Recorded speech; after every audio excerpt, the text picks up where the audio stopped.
You know how I got land? I was homeless. And I used to fish all the time. I wasn't fishing playing, I was fishing catching fish because I drive to a rest area because I kept charcoal in my trunk. And when I got to them little grills on the side of the rest area, I'd take my charcoal and I'd fry my fish. But I was always fishing somewhere illegally because I ain't own no lake or nothing. And I catch a string of bass, probably get 6, 7 on there. Hey, what are you doing over here? Get away, get out of here. I pull my string up. Hey, them fish don't belong to you. Let them fish go. I got to take all them fish off the hook and throw it back in the water. He didn't know, man, that I'm trying to eat, but I can't break no law, so I got to go on by my business. So first thing I said, I told God, I said, when I get me some money, I'm going to buy me a piece of land. Because I just want a piece of land where can't nobody run me off. I just want something I can stand on. This here piece belonged to me. So this how I did it. I was reading something one day and I said, man, how much land is on earth? So I looked it up. It's a little over 36 billion acres of land on earth. At the time, it was between 5 and 6 billion people on earth. It's a little over 8 billion now. So I did a little hood math. I said to myself, if it's 36 billion acres of land and it's 6 billion people, just to me, everybody ought to have 6 acres of land. It was a scripture my mom used to tell me about all the time. She said, you have not because you ask not. So guess what I started asking for? 6 acres of land. Just wanted 6. So I messed around and got my first piece of money. I got me a check for about $115,000. So first thing I did, went to Dallas, Texas, said I'm gonna buy me some land. I found a piece of land, I thought it was perfect. Had a fishing lake at the end of it, because I love to fish. I said, man, this piece I'm gonna buy right here. Let me talk to somebody. I was with a real estate agent. I said, how much is this? He says, $250,000. I can't afford this. I said, I got about 115. He said, I don't think you're gonna be able to get it for that, but I'll make a call. So he called the guy. The guy said he would take 115 now and I could pay him the rest later.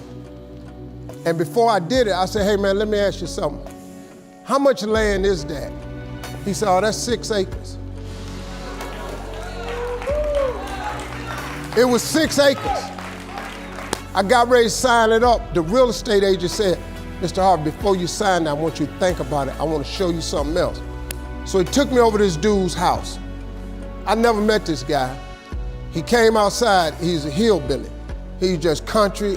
You know, I was a little nervous. Me and hillbillies don't really, we don't normally work that good together. His name was Jerry Campbell. Turned out to be one of the nicest men I ever met. I misjudged the man. He talked to me, he said, I want to show you something. And I go over there and I couldn't believe it, man. It had rolling hills on it. It had 4 lakes on it, fishing ponds. I said, man, look at this right here. How many acres is this, man? He said, 16 acres. I said, man, I can't afford nothing like that. He said, well, hold on, I'm in a tide right now. How much you got? I said, well, I was gonna do this other piece of land. I got 115 I'm gonna pay now. And if you give me a year to pay out the rest of it, I could buy it from you like that. He said, tomorrow morning, if you bring me a $115,000 check, I'm gonna give you this land. So I got the 16 acres of land the next day.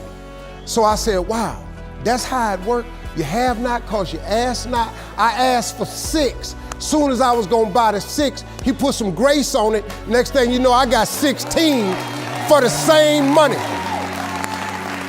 So I got to thinking, I got a couple partners in Cleveland that's locked up. They not getting out of prison. So I asked God, could I have a 6?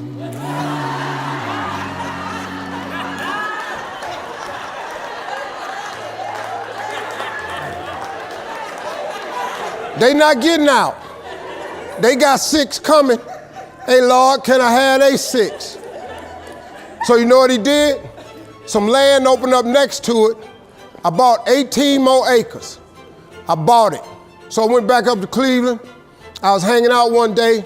My boys was on the corner. I told them, I said, look, man, I can't hang out on corners no more. I'm trying to get my TV career started. Oh, you done changed, man. This what's happening. So now you done got this little money. You done forgot where you from. I said, okay, hey, Lord, can I have A6 too?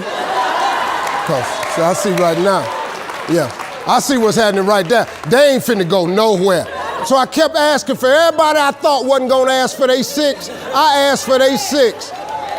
I ended up owning almost 300 acres of land in Denton County, Texas.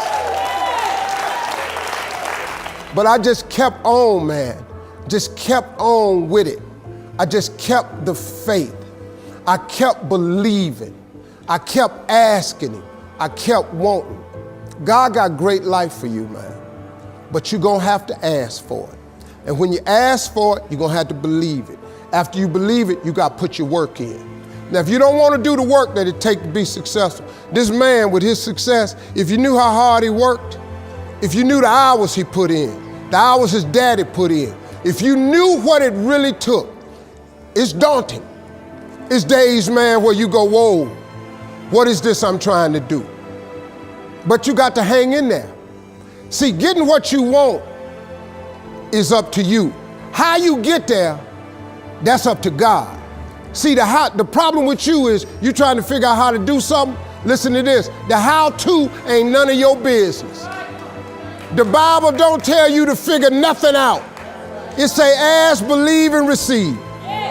Now, see, you keep going down these churches, they keep telling you this, but you ain't listening. I'm asking you to listen. You can turn your life around if you change your attitude. You change your attitude, you change your altitude. Stop sitting in here with a life of mediocrity when that ain't what God created you for. Now, you might not want this life. You might not want what it takes to get here. But if you want this life, you got to put in your work. You got to put it in, you got to stay prayerful, you got to never give up, you got to talk God every day. Now, if that ain't what you want to do, then good luck. You keep doing what you've been doing, you're going to keep getting what you've been getting. I would try something else if I was y'all. I appreciate y'all coming. Thank y'all very much.